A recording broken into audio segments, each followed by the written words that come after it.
Welcome to Not Milk Never Milk. Subscribe if you're lactose intolerant. You begin by melting the chocolate correctly because texture drives crumb and shine. Combine 200 g chopped chocolate with 100 g butter, place over simmering water and stir until smooth.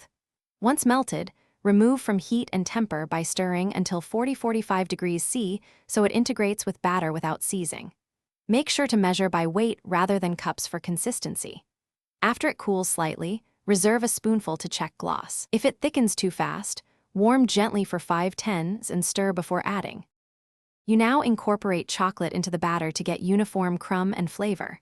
Whisk your eggs and sugar to the ribbon stage, then pour 1/3 of melted chocolate while whisking slowly to temper the eggs. Once combined, fold in the next portions with a spatula to keep air. Make sure to sift flour and cocoa together and fold gently in 3 motions to preserve lift. If batter looks streaky, stop folding. A few swirls are fine. Overmixing deflates and yields dense cake. You finish by controlling heat and timing so chocolate stays glossy and moist. Bake at 170 degrees C and rotate the pan once. Test with a skewer. Crumbs, not raw batter, indicate doneness. Once out, cool 10-15 minutes in pan, then invert to a rack. Apply glaze or ganache while cake is warm to set a smooth finish.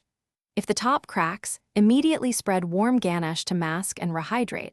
If the cake feels dry, brush simple syrup and let rest before serving for improved texture. Thanks for watching. If this was helpful, leave a like and consider subscribing. See you next time.